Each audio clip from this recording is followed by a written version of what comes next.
Welcome to the Imperfectly Empowered podcast with leading DIY lifestyle blogger Anna Fulmer, where women are inspired with authentic stories and practical strategies to reclaim their hearts and homes by empowering transformation, one imperfect day at a time. Hello and welcome back to another episode of the Imperfectly Empowered podcast. I am your host, Anna Fulmer. Today on the podcast, we have AJ Vaden. AJ is the CEO and co-founder of the Brand Builders Group and one of the world's leading experts in personal brand strategy. She has helped to create, launch, and grow several multi-million-dollar businesses and is the co-host of the influential Personal Brand podcast, which Forbes named as one of the top 10 podcasts to listen to in 2021 and was recently named as one of the top 5 personal branding speakers. Featured in Inc., Success Magazine, Fast Company, Entrepreneur, and Good Morning America, welcome personal branding expert, AJ Vaden. Well, welcome, AJ, to the podcast. We were just chatting about your snow dusting there in the background and how you're not a happy camper. I would say I am not snow friendly. Well, the sad thing is there's a lot of people living up north like myself who are also not snow friendly. So I do understand. I have to tell a quick story about you. You heard me tell you the story, I think, when I met you in person this summer. So I met AJ for the very first time virtually at a business conference that was primarily geared toward women. And it was a 2-part conference. And the first day were multiple speakers, and everyone listening and watching has heard me say this before, but I am not about the motivational speeches. I'm more about the how-to guides. I'm motivated to do it. I need to know how to. And so the first day was very much geared to you can do it, sort of that motivational, which I understand is important. I do understand that. However, I remember telling my husband, I feel like I haven't really learned yet how to grow my business. Not a businesswoman here by trade or experience, really. And then the next day, AJ went on. And I remember as soon as she started talking, I was like, a woman who speaks my language, she just cut to the chase. It was practical, advice that I could dig my teeth into, and I could write down action items. So that is AJ. If you don't know AJ, that is her in a very quick nutshell from somebody who has observed her and certainly gotten to know her much better since. We mentioned how you are a leading expert here in the world of personal branding, and she is the co-founder of the business group that I'm part of called the Brand Builders Group. I'm wondering, did you grow up? I mean, you have successfully started multiple companies. Did you grow up in a business-minded home, or was it something that you developed over time? When did this start for you? No, this is so funny you ask. I never get asked this. And this is the 3rd time in 2 weeks that I've been asked this, which is so nice. So I've got it well prepped in my mind. But yeah, I was really fortunate. I was really blessed to grow up in a very entrepreneurial, spirited family. My grandfather he bought out his boss, but he started our kind of family business. We'll celebrate 70 years as a family business this year in 2022. And it's a construction business. But when my grandfather started it back in the 40s, it was very much a timber business. So they took timber, turned it into lumber. My dad bought out my grandfather in the late 70s and turned it into a wholesale construction business. So they sell everything you need to do or everything you need to build a home. Okay. And so I grew up literally in the 80s, playing with forklifts and riding on heisters and hanging out in the warehouses and counting. That's like a kid's dream. Growing up on forklifts is not something you hear a lot of people say. No, but it's I remember counting all the change from the candy machines and the Coke machines. And I remember in high school, he was like, I'll pay you to clean the toilets. And I was like, well, it can't be that bad. And then it dawned on me, oh, this is a construction company. This is the worst job on the planet. Why did you make this? So yeah, I grew up in a very entrepreneurial family, and I took my first job when I was in college outside of my family business at the Macaroni Grill. And I was the hostess with the mostest. And I remember even as a 19-year-old in college who was really working for the first time outside of his family business going, ooh, I don't know if this is for me. Yeah. This whole idea of like, you tell me when to be here. You tell me how long I have to stay. You tell me how much I can make. Wow. That's a lot to swallow. And then I went to school and I graduated, and I graduated early because I was so insistent on not being dependent on my parents to provide for me, because I wanted to make my own financial choices. She's an independent woman. Yes, I desperately was like, it. I will not depend on you. I will not go back to the family business. What did you go to school for? Art. Okay, wait, rewind. She grew up in a construction company business, entrepreneur, and she went to school for art. I love it. Yes. Yeah. Okay. Yeah. Pieces together quite seamlessly, right? Not so much. But I took this job out of school. I lasted 6 weeks. And I realized really early on in my life that I was virtually unemployable. And a huge part of that was because how I was raised. Yeah.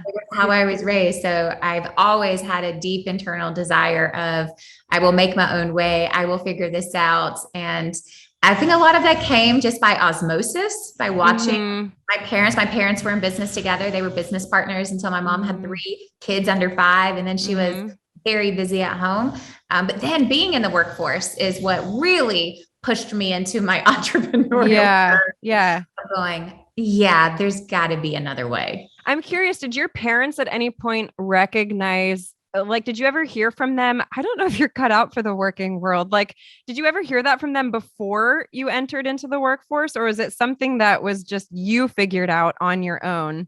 No, it was definitely something I figured out on my own. Yeah. I think my dad was hoping and praying I could make it in the workforce, not the other way around. Because I think the one thing my dad knew is that I was not coming to work for the family business. Yeah. And I had made that really clear of like, I'm not going to stay in our hometown. This is not what I want. But no, I'm pretty sure they were hoping and praying someone would hire me and it would all work out. Hire this woman, please. Help us. I'm curious because it's really, I think it's a fascinating, figuring it out. It's like you go to school for all this. And then, I mean, this is coming from somebody who has 2 masters in nursing and is now not working in medicine. So, I'm preaching to myself here, but I'm curious now as a parent, do you think about, like, with your kids, do you think there's a way as a parent that we could kind of guide them into, because I also don't think everyone is cut out for the entrepreneur world. Definitely. Just like we need people who are willing to work the 9-to-5 jobs, right? Somebody has to do it. So I also humbly recognize that, all these guests we have on telling you to like find your dream, create your own. Yes, you can do that, but you could also do that working a 9-to-5 job. So as a parent, I'm curious, with your experience, what things would you be looking for in your kids to help guide them? Maybe they should consider the entrepreneur world. Maybe it's not for them, even though they have 2 parents who are in the entrepreneur world, kind of like the opposite of your experience. Do you think about that at all? I do. And actually you said something I have to comment on, and then I promise I'll answer this question. No worries. But one of the things that I would say is, when I left my very brief stint in corporate America, 6 weeks, here's one of the things that I realized is what I really did was I traded in security and 40 hours of expectations for 80 hours of work and no expectations and no security. And it was like, I hear people talk about this all the time. It's like jumping off a cliff and building the parachute as you fall down. Right. And I do not think everyone should do that. I think that is a very certain individual who goes, I'm just going to lay it all out there. I'll work all the hours. I don't think that's healthy for a lot of people. I don't think it's healthy for me, but that is what it was. And I would say too, one of the things that I'm reminded of so constantly is like, there are all different types of people that have to make this world go round. And I think being an entrepreneur is one of the hardest things that you could ever choose to do. Right. It is so hard. And there's many days where I'm like, man, what would it be like to be able to mentally shut off at 5 o'clock? Yep. Or what would it be like to not feel the weight of other people's families on my shoulders? So I would just second, it's like what I really did was I traded in 40 hours for 80 hours and consistent pay for no pay is what really happened. Surprise. Didn't see that coming. Now, when it comes to my kids, I would say I desperately, like I even tell my husband this, who's also my business partner, that my goal as a parent is that I would create an environment where my kids want to be around us. Like that would be like at the, end of like their kind of like childhood age and like they're graduating high school and whatever. It's like for them to look around and go like, my parents are so awesome. I want to work in their business with them, or I want to hang out, or I want to stay in this town. No, that may not happen. And I'm going to have to swallow that pill one day. Yeah. But today, here's what I would say is that I do very much try to instill an entrepreneurial spirit, however they use that, which could be in corporate America, it could be in all different types of professions. But I think the most important thing for me right now, and I've got littles, I have a 2.5 and a 4.5. Jasper and Liam, right? Yeah, is that Jasper and Liam. Right now, they're like, they want to be around you because you have candy or they have visitors. Or maybe that's just my children. I'm like, I swear you just love me for food. That's probably half of it for mine too. But what I want to do for them is I want to instill in them a love for working. Yeah. I don't want it to be just about this whole attitude of it's about making money. Right. I want to do this. And one of the things that I'm really conscious about is my language with my kids. And I never have to go to work. I never have to. And this is a real conditioning. I always tell my kids like, mommy gets to go to this meeting. Mommy gets to run this, payroll. Right. And so I have, if I could pick up my computer, I'd show you, but I have set them up their own desks in here. So this is my office. And so there is a kids section of my office and they have a shared desk with 2 chairs. And at certain times of the day, when I'm not on calls or on podcasts and it's quiet working time, I will allow them to come in here and practice their puzzles or their reading or their letters. I'll let Jasper learn Excel with me. I let him help set up podcast interviews, but it's a passion for wanting to work and then helping them learn what we do. Yeah. I mean, I love that because I think it also speaks into multiple facets of life. I mean, even if it's a sports practice, that same mentality that you're talking about can be applied to anything. It's that idea of like, no, it's really a privilege that you get to go to practice, that you have 2 working legs that you can run around and use. So I think that mindset that what you're talking about is an incredible piece of advice for all of us parents, is watching our language, that we're teaching our kids a mindset really of gratitude is what you're saying. It's this mentality of gratitude and ultimately then generosity, this sense that my attitude of I get to do XYZ is going to also then generously project that concept to the people that you're around, that no, this is a privilege to be able to do this. So I think that's great. It's a great piece of advice. You have been CSO, COO, CFO, CEO. Basically, any position that starts with C and ends with O, you have been it. In all of these positions, what has been the greatest challenge that you feel like you have faced? Is there a moment in time that you remember thinking like it was maybe the wall seemed especially high and wide in this particular scenario? And then tell me a little bit about how you went around through under however past the wall. Yeah, such a good question. And I honestly feel like I'm kind of doing one of those things right now. And one of the things I have found to be extremely challenging is to grow yourself as a leader with people who knew you when you were not a leader. And so it's changing a culture of an entire group of people of, no, I am the CEO now, right? This is no longer a colleague relationship. It's a privilege to get to work with people who you're also friends with. And it's also a really big challenge. Learning how to set work boundaries and respect boundaries. And those go both ways. And so I think one of the things that's a real challenge for people is change. And I mean, change as a human, change as a person, of going, that's not how I operate anymore. And reconditioning a group of people to understand a new set of guidelines and a new set of restrictions that didn't exist before, with no real reason why, other than you have changed and the company has changed and things have elevated in different arenas. I think that has been one that's been the most personally challenging Yeah. because emotions are in the way. Mm-hmm. I think that's really hard. Mm-hmm. The second one that I would say is a little bit more logical and tactical is I have become literally obsessed with tax strategy. I'm obsessed. Again, said very few people ever in their life. That's so, it's funny though, because I loved it. Again, just the way that we think. And I am not, again, by education necessarily a businesswoman or even really nurtured to be one, but I understood that very quickly. Like, because when I looked at my taxes, again, the swipe in, swipe out job of even medicine and the W-2 employee, it did not take me long to figure out like, okay, now that I am suddenly working on my own, none of this is getting taken out, this tax. I need to figure out how do I, like, there has to be strategies. I just didn't know what they were. And that was one of the things I asked AJ, I think at one point this summer when I was like, what is the one thing you would tell me? Clearly very successful businesswoman, speaking to somebody who doesn't have experience. And she was like, tax law. I said, yep, this is why I love you. But it's like one of those things where, Yes. here's why I say why this has been such a big wall is you think the professionals that you hire have your best interest. Yeah. And I have learned repeatedly that's not true. It's not accurate. Don't count on it. Don't count that they actually know more than you do. Yeah. Right. Or, it's like, I find even today I love who we currently work with. It's been a challenge, like 3 different changes in 5 years to go, this is a good partner for us in this arena. But even then I know now I have the expectation as the business owner to go out, learn, find strategies, and then I still send them back to them to vet.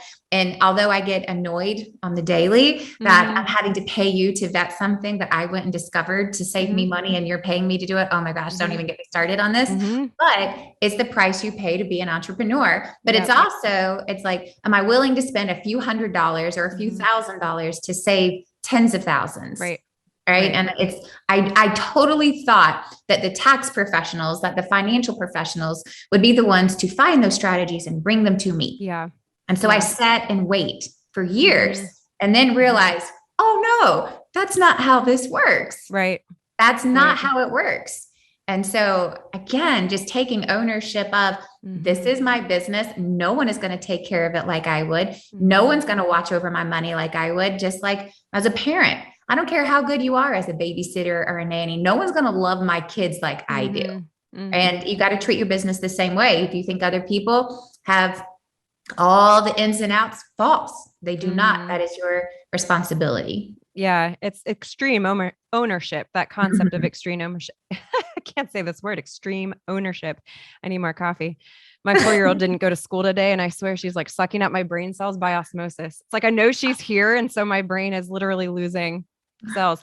It's interesting that you talk about the money aspect, because I think this is also true of time.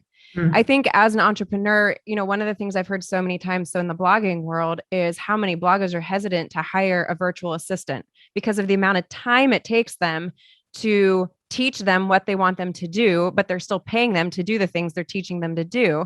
And in my mind, it's like, if you take the time initially to do the research yourself, figure out what it is you want, teach them to do it the way that you like it, you've now saved yourself time in the long run by investing the time up front. So it's sort of what you're saying. It's like investing the money up front to, even though you're paying the person to do kind of what you're doing, but then in the end, you still profit, whether it be financially or even just from a time standpoint. Oh yeah. One of my favorite quotes of all time is, there are 2 different types of mindsets out there, right? There is a wealthy mindset who spends money to save time. And there's an unwealthy mindset who spends time to save money. Yeah. Right. And it's like, at the end of the day, we all have to look at ourselves in the mirror and go, what's the one thing that is truly finite? And that is time. You do not get those minutes back. You do not get those hours back. You can make more money. You can lose more money. You can spend more, but you can make more. Time doesn't work that way. When it's gone, it's gone. It's gone. Right. It's gone. Yeah. I just, I interviewed somebody recently and they said a quote that they love that ultimately gave this concept of time is going to pass by anyway. So you might as well use it to do what you want to do. Like whatever you want to get, don't delay a goal simply because of the time it takes. Because time's going to pass regardless. So you might as well choose to use it in a way that will benefit you long term. Which is exactly what you're speaking to there. One of the other questions that I love asking people, and you have a unique perspective because not only do you have your own experience to speak to, but you can also speak through the lens of somebody who has worked with many other successful entrepreneurs, New York Times bestsellers, 8-figure entrepreneurs, some of the world's leading top brands. Based on your observation of their success and your own success in life, if you could boil it down to one word or one phrase, what would it be? What is the one word or one phrase that kind of encapsulates that concept of success that you've noticed? Discipline. Mm-hmm. I mean, it's not new. It's not sexy. It's not trendy, but it's discipline. It's ultimately being willing to do things that other people aren't willing to do. And it's not only that, it's being willing to do them in the face of adversity, in the face of, I don't want to, I don't feel like it, but being disciplined enough to realize that if you keep going, if for no other reason, if you simply outlast everyone else, you will win always eventually. I think a challenge in our world today is we want it right now. And if we don't see success right now, if we don't see online growth or engagement or money right now, we think it's not working. And it's like, what in life is that immediate? Like, right? If we went on a diet and didn't eat carbs for a week, would we expect to lose 10 pounds? No. Right. If we wanted to get out of debt, do you think we're going to pay off our credit card bills in a week? No. But somehow we expect the other things that we try to do, like growing a business or growing a following or creating a personal brand or growing a business, to happen immediately. And it just doesn't. And so I'd say discipline first, patience second. I think a lot of it is perspective too. I mean, what you're talking about is, and I think this is a lot of times a society concept and something that we live in, but it's sort of that instant gratification concept that our idea of success and what we're wanting is sometimes confused with progress. It's like what you're talking about is that concept of discipline, which is literally what this podcast is all about. This idea of empowering transformation in our lives, getting what we want by leveraging the imperfect progress, by embracing the fact that we're not going to get it right the first time, really owning the imperfection that is so true of all of our lives, and then using that to actually leverage that growth and success. And I think what you're speaking to is that very concept that if you can start focusing each day on the areas of progress, as opposed to just simply that end goal of success, you will get closer and closer to that goal. And it's that idea of creating discipline so that you're a little bit more resilient to the steps backward. Oh, yeah. And I would say this too. It's not one word, but it is something that I have conditioned myself to embrace, because it for sure doesn't come natural, but embrace and expect mistakes. Right. You're going to make them. I made a huge mistake just about 45 days ago, like 6 weeks ago. And I hired a new vendor, ironically, about tax strategy, because they gave like this really big, in their opinion, revolutionary idea to the business, but they're like, but we're not going to tell you what it is because blah, blah, blah. And I got swept up in this $180,000 in tax savings. What am I missing? I got totally swept up in this idea, only to learn that it wasn't quite apples to apples. I'd already signed this year-long contract. I made a huge mistake by getting swept up in the moment of something that I was aggressively chasing after. I feel like I have to master this, when it's like, you don't have to master it, baby steps. Apply one thing at a time. Completely overworked myself during my Christmas holidays, was getting up at 6 a.m. to try to make this happen. Then I've spent the last 2 weeks fighting to try to dismantle this agreement. I had to get my CPAs involved. I've now spent twice as much money. I mean, it's just, And here's what it is. At the end of the day, my husband was like, what's the one thing you've learned from this? It wasn't I can't believe you did this. How dare you? Like, that's so irresponsible. It was, what's the one thing you've learned from this? And it's to take a moment and stand back and go, I know exactly how I will vet every single vendor contract moving forward. Right. There will be a process, and Right. there will be a heavier vetting. There will be references. There will be all the things that I would normally do if I wasn't swept up in the excitement. Yeah. And I'm so glad that this happened, because it was a necessary setback for me to go, don't get caught up in big promises. Do your due diligence, do what you know to do. And now I have a whole new process of how I'm going to vet vendors. And however painful and expensive, I feel it necessary for my growth and my position. And so just expect mistakes, embrace them. Don't consider them failures. They're mistakes. Failures are only if you quit. Yeah. Only if you quit. I love the concept of, kind of what you were talking about is this idea of like, take a deep breath, take a deep breath. And, you kind of look back, and the frustration is part of it, right? Like, we're going to get frustrated. Oh my gosh. I mean, when you enter into a undertaking and a goal and a resolution, no matter how big or small, it is a process. It's a process of empowering yourself with knowledge on how to accomplish that goal. That's a frustrating process in and of itself. There's going to be mistakes there. Then even when you have the knowledge, somebody like AJ who has the knowledge, she has done this quite a few times. It's still that concept of the mistakes are going to happen. Allow yourself the grace to be frustrated. I'm guessing Rory didn't ask you that the next day. No, but it was I'm guessing he gave you some space to let yourself be frustrated, because that's the reality. Like, we're going to get frustrated. We obviously don't love the process of making the mistake. And sometimes we kick ourselves and think, man, like that was so unnecessary. I did not need to do that. But it's like you're saying, so you allow the frustration, it happens. But then instead of allowing that to deter you from moving forward, it's like you use it, you leverage it to do it better the next time. Probably still not perfect, but better. That's that concept of one imperfect day at a time, one step forward. So we talked about Jasper and Liam. You have these two little boys, and I love your honesty and your openness about the reality of life is not perfect. Even with success, there's a lot of challenges. There's a lot of difficulties that come with that. How do you balance work life as a mom and an entrepreneur? I mean, the whole question of how do you balance work life as a mom is a great question in and of itself. But when you're an entrepreneur, like you just mentioned, the brain is in a million different open windows at a time. It's like you probably have 10 open windows all of the time, including the mom one.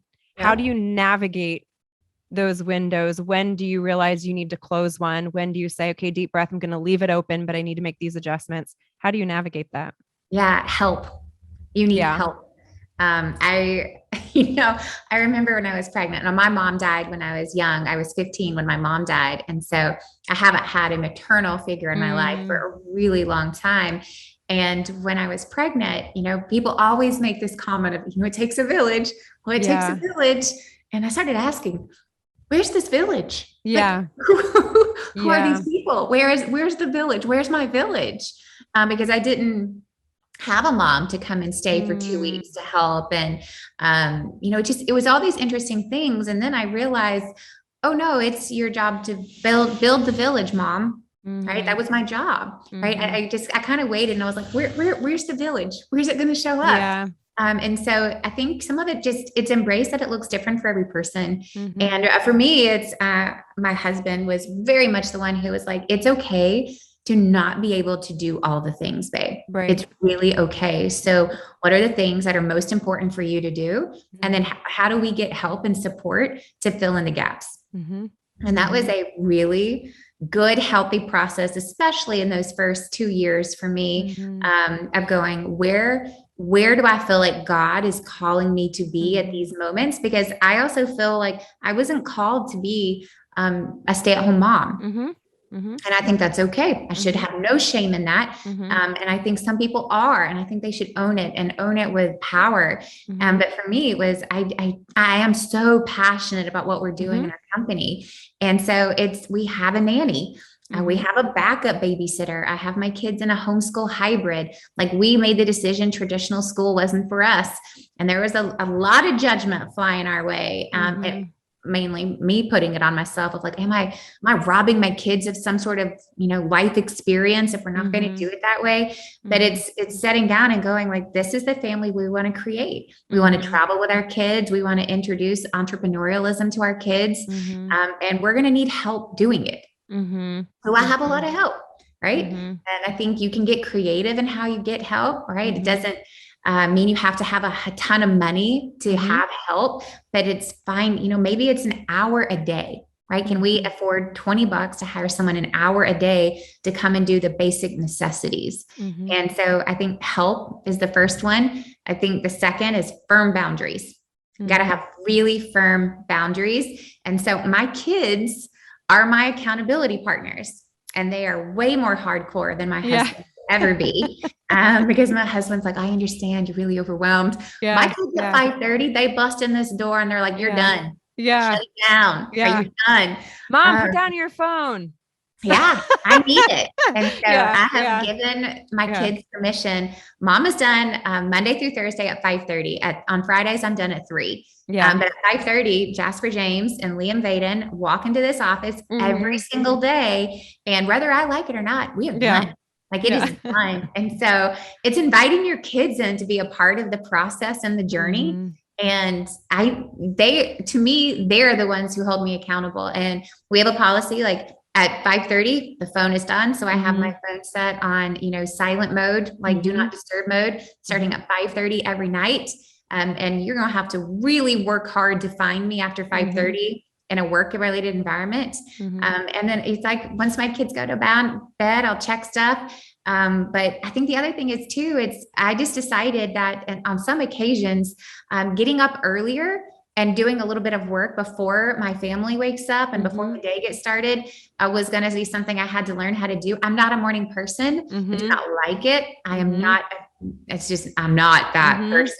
I'm not naturally either. No, it's like, oh my gosh, I need coffee. I need something before you don't want to meet me before then. Correct. Don't talk to me. Don't look at me. Don't touch me. Don't even look at me. I need 5 cups of coffee before you even think about talking to me. I mean, I don't function well. But I'm like, I'm going to do it after the kids go to bed and I miss my time with my husband, or my husband gets up at 5:30 every day to go do his little infrared sauna. So I have conditioned myself. I get up to do his little infrared sauna. That's hilarious. So he's doing Vaden in his sauna. Yes.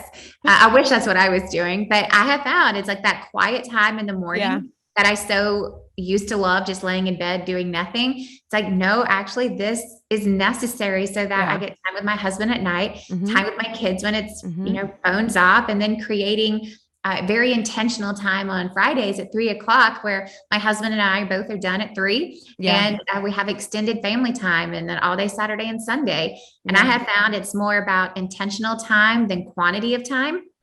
Quality of quantity. Yep. Really intentional about it. But I think the best thing I've done in all of this is, one, I'm not ashamed and I'm not embarrassed to hire help and go, I cannot do this. I need you to help me, however silly or mundane it may seem. But then also it's like, I would rather spend my money there than on going out to eat. If it comes down to it, we're going to eat at home because I'm going to put my money here. And two, invite my kids. I like inviting my kids to be my accountability partners. Part of it. Have been the best 2 things that I have done since becoming a mom. Yeah. And I want to reiterate something that AJ said for you guys listening and watching is it's easy to hear this and think, well, they have a lot of money, so it's easier to hire help. And AJ pointed this out, but for those of you, especially that don't have family, we're so blessed to have tons of family. So that just makes such a difference. But a lot of you don't have family around, and you may not have the extra income to be able to spend a lot of money on regular help. But a couple of thoughts I would have for you is, one, if you are in a church community or any type of community where there's more than a handful of people, resource them, find out if you can swap opportunities to kind of leverage your time and your service to each other and offer maybe an hour for somebody else. You give me an hour to be able to have that time. Also, this sounds a little dangerous, but I would consider it. Reach out to your friends on Facebook, like put it out there. Maybe there is a really responsible college student who would love to make a couple extra bucks, and you can certainly vet them, but get creative. Like AJ just said, consider creative ways. Maybe it's cleaning, maybe throw it out there on Facebook, say, hey, does anyone want to clean my house every 2 weeks so that you can spend less time cleaning and more time with your kids? There are creative ways to delegate is what we are both saying here. So get creative. Mamas, you don't have to do all of the things. It is okay to spend money on help, and you're supporting somebody else too. So those would be creative ideas to get help. I would throw this out there too. See, what do you have to barter? Yeah. Right? Yep. So if you are a thriving entrepreneur, perhaps an almost graduating college student is like, just needs some mentoring. Yeah. And, we say it's like, this could be part-time nanny, part-time internship. There you go. That you're going to need for job references. So it's like, I'm going to give you some of these tasks. These are the other tasks I have. Welcome to real life. Welcome to entrepreneurship. You're going to be doing all the things. Perhaps you're a health coach or whatever, a fitness. But so think about like, how can I barter my skills, my knowledge, my expertise to get help in other areas where maybe I can't financially afford it, but I do have these amazing skills to barter. I love that. And I will also throw one more thing out there is if you don't have a skill that you feel like you can barter, there is one skill that absolutely everybody has and everybody needs, and it is the skill of accountability. So if you have people around you, they're trying to set a goal, health and fitness, I mean, it is like the easiest one that comes up there, and people will pay for accountability. People will offer their time in return for your accountability. So throw out there that I will text you, I will call you once every whatever in exchange for you to come do XYZ, because people need accountability. People will pay for accountability. They'll offer time and service for accountability. So that is something that you can offer in exchange if you don't feel like you have a skill. So I'll throw that out there as well. We're going to take a quick break. And when we come back, we're going to hear more about AJ's expertise on personal branding. We're going to talk about some research that they did recently, right when we come back from this break. You have tried it all. Worried you will never lose the extra weight or reclaim the energy you once enjoyed? Want to achieve fat loss without spending hours in a gym or eliminating entire food groups from your diet? Well, now you can.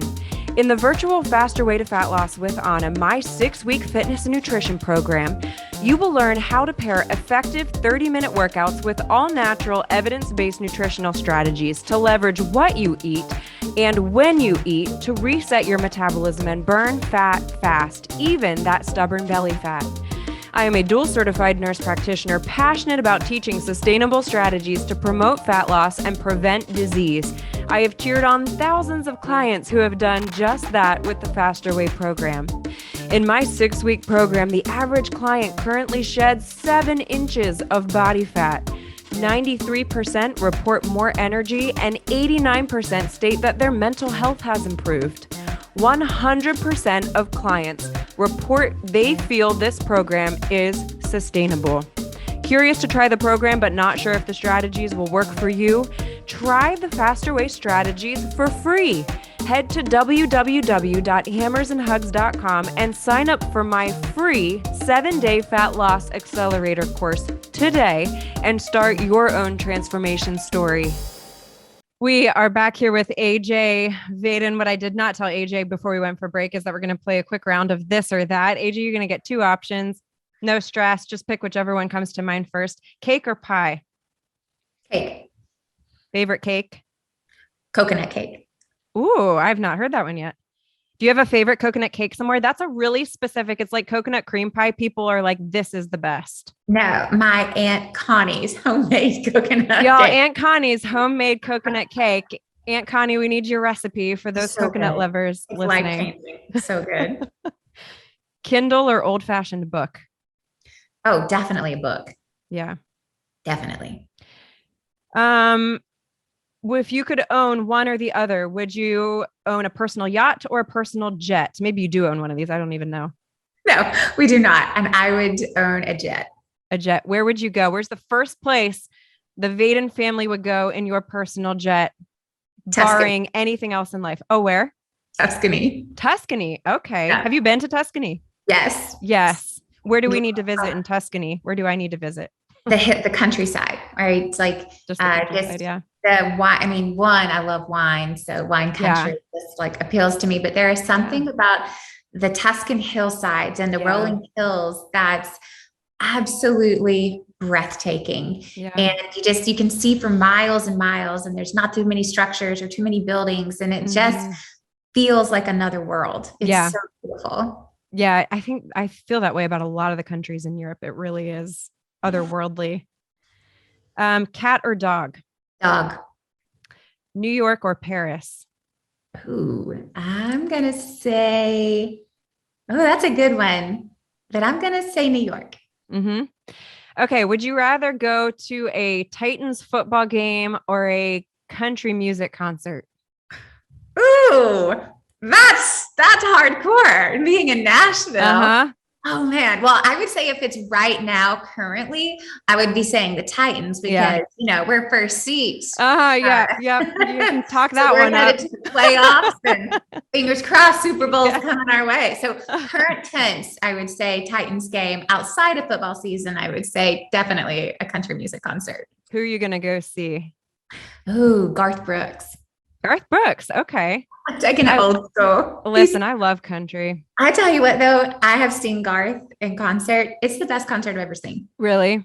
Hands down. And I've seen some really good ones. I'd say the second best concert I've ever seen is not country, is Pitbull. Oh, interesting. I went begrudgingly. Yeah. I can't believe we're going to this. Yeah. I could not contain myself. It was so good. And I'll tell you the best part about it is Pitbull does all these little motivational speeches in between all of his songs. Huh. That is random. It was so good. So good. So funny. So him and Garth are my top two. Pitbull and Garth, you guys, write it down. And then when you're done with that, you can go see a Titans game. Yes, that's right. Yeah. Fingers crossed they stay as good as they are. I know. You spearheaded a national research study about personal branding. And it really, I mean, I am all about the research. John Hopkins grad here was drilled into me. Research is the name of the game. And it really proved that personal branding is the future of marketing and has become a foundational element in how we live and make decisions, not just as business owners, but as consumers. And it is kind of the way of just marketing and business in general. So before we dive into that a little bit, the question you've probably gotten asked the most in your life, what is a personal brand? And then tell me a little bit more. What did your research study confirm about personal branding? Yeah, I mean, honestly, answering that question was the biggest catalyst for going out and doing this research study. And there was a lot of, ambiguity around what is a personal brand. Yeah. And so many people associate a personal brand with social media. Yeah. That is not a personal brand, right? That is how you build a platform. That is how you grow your audience. That is not, and that's only one tool of how you do those things. It is not a personal brand. And so we have a formal definition of a personal brand at our company, Brand Builders Group. And to us, a personal brand is the digitization and the monetization of your reputation.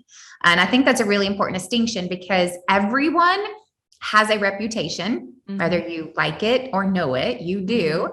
And that means you also already have a personal brand, right? To us, a reputation, a personal brand is what people think about when they think of you. Mm-hmm.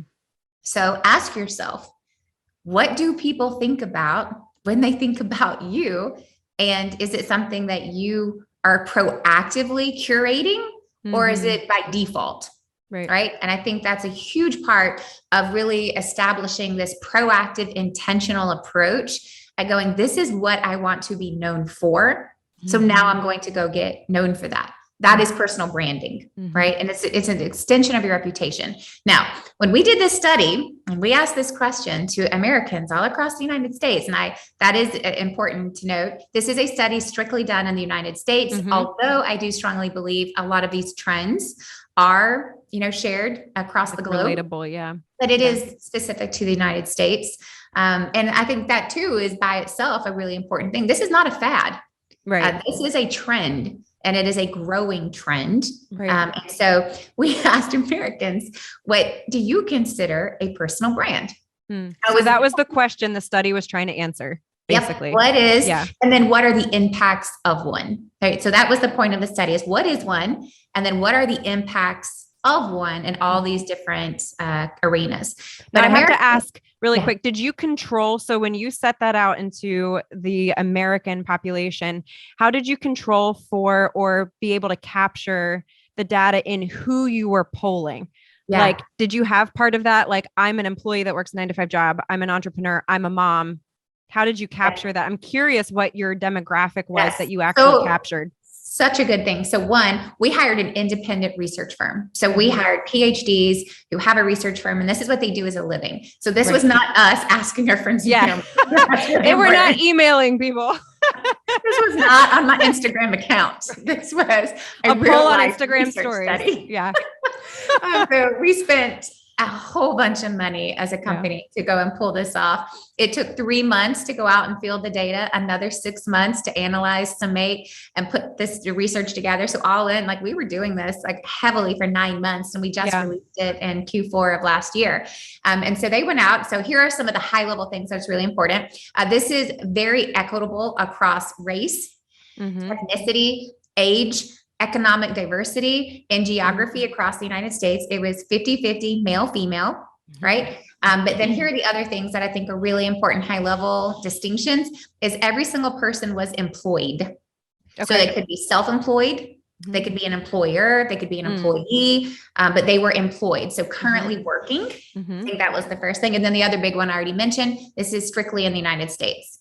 Outside of that, everything else was very fair and equitable amongst age, gender, race, ethnicity, income, industries, titles, everything else was quite equitable.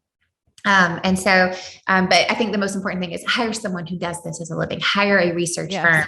If you want to do Instagram stories does not count as research, people. Does not count. And so across that, and I think those are important because one of the things we did is we split all of their responses across all generations. Because we wanted to know, is it more popular? Is it more trendy with Gen Z or millennials? Or is it, I don't know, maybe more important to focus on Gen X or baby boomers? Where do those trends lie? So every single data point that we pulled, we split it across those 4 different generations. So I think that too is really unique. It's not just a set of data. It's then the data was split across 4 separate age categories. Yeah. Did you happen to have an employed demographic that was higher than others? Like, were there maybe like 40% in healthcare? And that's high, but no, all of them pretty were widespread. Very intentionally widespread. And we wanted something that was not heavily weighted in any one industry, by any title, by any income group. Females, males, very split, very even. And you'd have to do it that way to make it statistically valid. Correct. It has to be that way. Right. And so we asked this question across all these different individuals: what is a personal brand? And unanimously, it came back as very simple and quite straightforward. A personal brand is simply someone who is recognizable to me. That's it. It was not a social media influencer, was not a celebrity, was not a politician. It was someone whom I recognize. So what does that mean to us? And I think this was really an important aha moment of going, personal branding is not new. Right. It's just a new term for what we already know to be true, which is our reputation. Because you think about it, if you go back to, when my dad was a kid in the 50s, everyone around his small town, Dalton, Georgia, where I grew up, they had personal brands, right? Everyone knew who was the local pastor, who was the school principal, who owned the local grocery store, right? Who was like, they knew who you were, by your reputation, i.e. personal brand. The difference today is that is an expedited opportunity because of the internet and social media and TikTok and YouTube and podcasting. I mean, Napoleon was a personal brand. Yes. We monetized his reputation. Right. I mean, we still talk about people like Mother Teresa and Martin Luther King Jr., right? Just celebrated Martin Luther King Day. Those are personal brands. And that, we did not have social media then, but their message spread. And so I think that's really important is someone who is recognizable, someone I can identify of this is who they are and this is what they're known for. Right. So that tells us We have two opportunities to build our personal brands. There is an online component, right? The digital component, but there's also an equally important, which is what is your offline efforts? And those are what I don't find most people talking about today is everyone gets sucked into how do I build my online audience? How do I build my platform? How do I grow my, followers, downloads, subscribers? And it's like, guess what? There's this other part of life, which is human to human offline connection that has equal weight and value. So in addition to doing all these things, what are we also doing to be involved in the local nonprofits or your local church or your, whatever it is, right? Sponsor a T-ball team, be the whatever, right? Show up, but go to networking meetings, be known and be known for what you want to be known for. And that was a really interesting fact that was supported by these next two high-level things that I think are really important for anyone who is in business today to really ground yourself in this, is that 74% of Americans, that's 3/4 of Americans, say that they are more likely to trust you if you have an established personal brand. Now that's an overwhelming statistic there, but what that really is saying is that if you have an established personal brand, in other words, I know who you are, I know what you believe, I am more likely to trust you.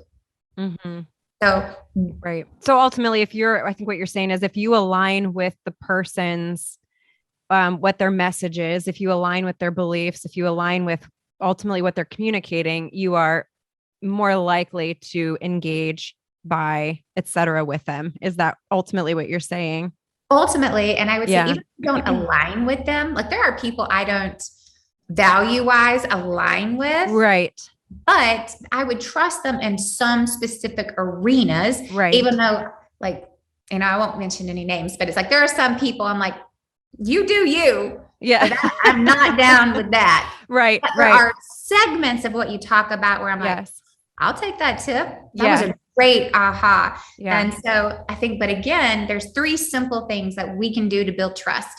One is people have to be able to see you. You have to be present.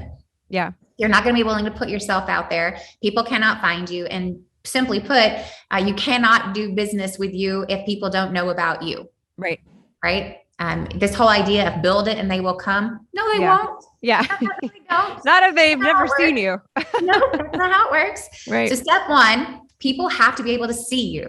Step two, they have to be able to get to know you.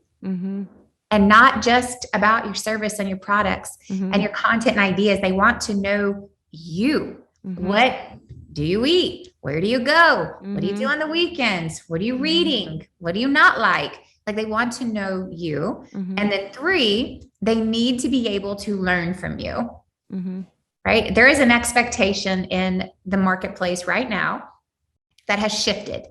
2 years ago, the expectation was, I give you my money. You give me products, services, information, whatever it is, right? Today, the expectation is different. Today is, no, you give me the information for free and I will decide if it's good enough for me to give you my money. Right. That is a major shift in the economic marketplace, which makes a personal brand ever increasingly more important because it allows people to see you, get to know you, learn from you, thus trust you way before you ever ask them for money. Yeah. People want to know that you're going to provide value even before I give you my money. Right. Personal brand is a conduit of expediting that trust factor. Right. I remember in blogging, one of the things that struck me the most is this concept of giving tons of information for free and how it ultimately did translate in people then wanting to buy from you. So the best way I can give the example of exactly what you're saying is like the fitness and nutrition program that I run. When I first started, I was like, well, I need to kind of protect some of my knowledge and what I know, because if I teach it all for free, then like, who's going to do my course? And what I learned really quickly is that when you guys talk about this, people pay for organization and application, not necessarily information. What I also found though, and kind of what I alluded to earlier, is the accountability. It's Mhm. that personal connection, which you've also kind of highlighted the idea of relationship is it's amazing. My clients to learn a ton. They see results. They certainly benefit from the added information, but ultimately it is the organization, the application, and then the accountability for them being able to walk through something with somebody that they trust, even if they know it, they still need those extra measures and they're willing to pay for that. So I have seen that in my own experience already. So I think that's incredibly insightful. Talk to me a little bit here quickly about the brand builders group process, because ultimately what your company does is helps people not only understand personal branding, but leverage all of the information from this research study, which there will be a link on the show notes at hammersandhugs.com that you can download. So for anyone that is a blogger, a small business owner, really, you name it, you have a business that you want to grow, you need to download the study so that you can apply the information to what you're doing. So real quickly, tell me how the Brand Builders Group, your company, ultimately helps people build and monetize that personal brand and kind of create the essential aspects that they need in order to experience success as a personal brand. What does the Brand Builders Group do? Yeah, so I would say at the end of the day, the people we serve are the people who want to become more well known. Right. And by becoming more well known, you become more trusted. And the more trusted you become, right, the easier it is to do business. Right. So that's who we're serving, are the people who want to become more well known for whatever it is that they do. Now, ultimately, we're a strategy firm. Right. So we believe that there is a process to what you should be doing, and there's an order to it. And we believe that because we did things out of order for years. Right. And so we were really fortunate to launch a New York Times bestselling book. We had a top 100 podcast. We've built 8-figure consulting businesses, 7-figure speaking businesses. All right. This is our 4th 7-figure business, Brand Builders Groups is. And here's what we know to be true. When we are not people who teach what we do from learning from others, we teach from firsthand experience. And so we're very convicted that there is an order and which things must go. So it saves you time and money. And that order goes a little bit like this. Step 1 is we help you discover what problem you solve. Step 2, what is the unique way in which you solve that problem, i.e. your message? Step 3, who do you want to solve it for? And number 4, how do you want to make money solving it? Those are the 4 crucial steps that we take everyone through in our process in the very beginning. And here's what I would say too. It's like, I think the part where people get most hung up is step 4 is, how do I make money doing it? Yeah. And that is tricky because there are so many different ways. Mm-hmm. And we always tell people it's focus on what you're doing right now. Mm-hmm. Whatever it is you're doing right now is what we want to help you explode. It's what we want to help you expedite. It's the quickest path to cash. It's the quickest path to becoming known for something because you already are doing it. Mm-hmm. And so many people come in and they think that having a personal brand means they need to launch a podcast or a new one, or mm-hmm. they need to have a course, or they need to. And it's like, mm-hmm. where did this come from? Yeah. You only need to do what you want to do. Mm-hmm. That's the only thing you need to do. And so a lot of it is just helping people focus and declutter and actually create more traction where they already have momentum by getting super clear and super diligent and super focused on the problem, the message, the audience, and your very current, what it is right now that is making you the most money that you also love doing. Yeah. Now, perhaps there's not anything there and you're going, I'm starting from scratch. Right. I left my 9-to-5, or I've sold my business, or I just retired and this is, chapter 2. What are we going to do? And that's a different story, right? That's different, but that's not most people. Right. And I think that is where most people get caught up. And so we would call that's the core of what we say is branding. So we brand, then once you have your foundation, then you go to market. Right. Most people want to build their personal brand, i.e. they want a website. Right. They want pretty social media graphics. Yeah. That is not a brand. That's not a personal brand. That is the advertising of your brand. right? So you've got to have the branding part done. Then we help you figure out what's the marketing. Then you also need to make sure that you have systems for selling. And then you need to have processes for scaling. And so we walk people through those 4 processes. How do you go through branding, then marketing, then selling, then scaling? And so we cover, what we tell people is it's from idea to 8-figure entrepreneur, because a personal brand is synonymous with a business. A personal brand is a business.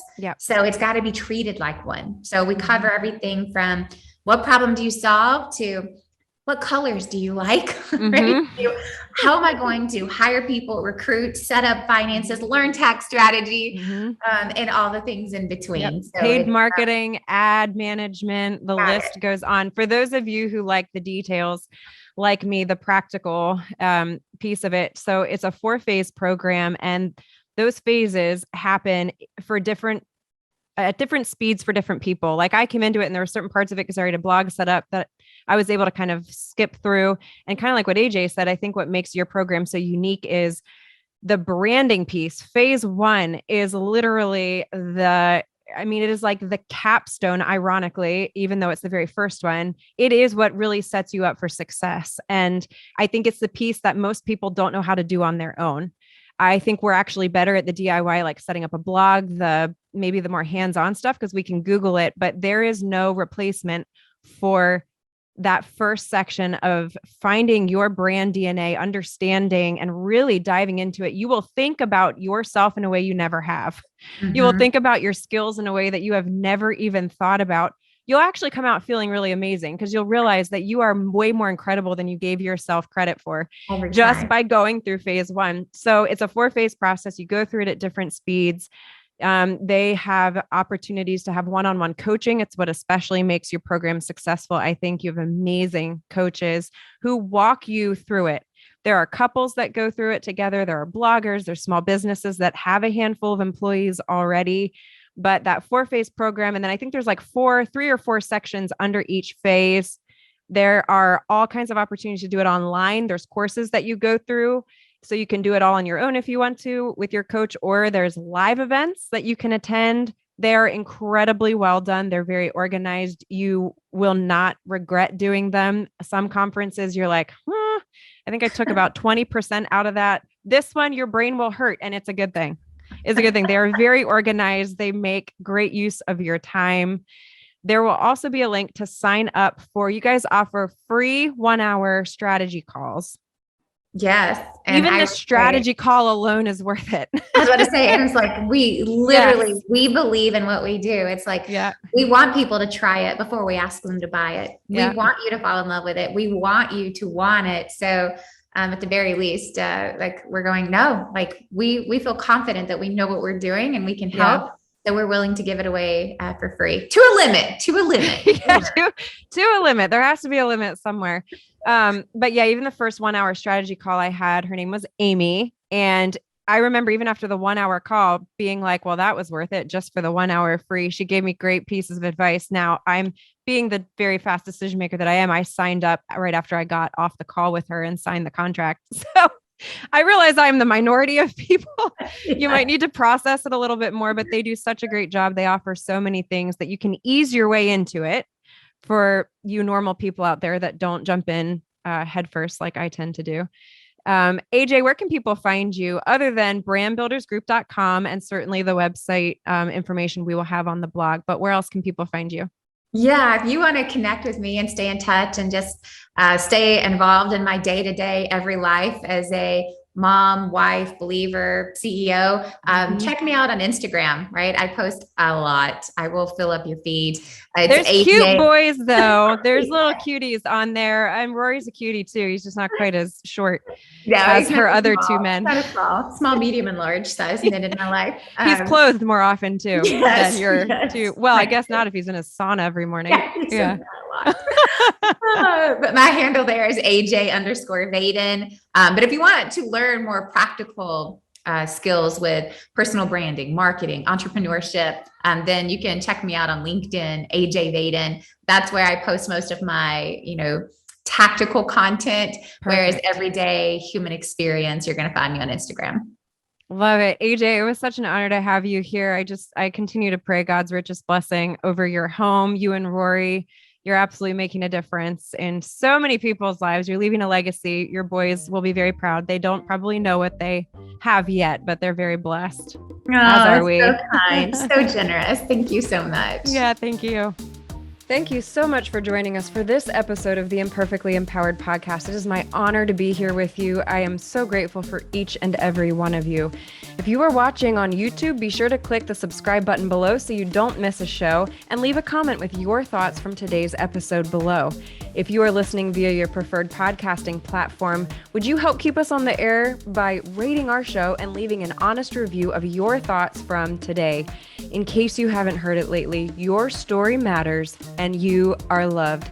This is your host, Anna Fulmer, and I will see you here next time on the Imperfectly Empowered podcast.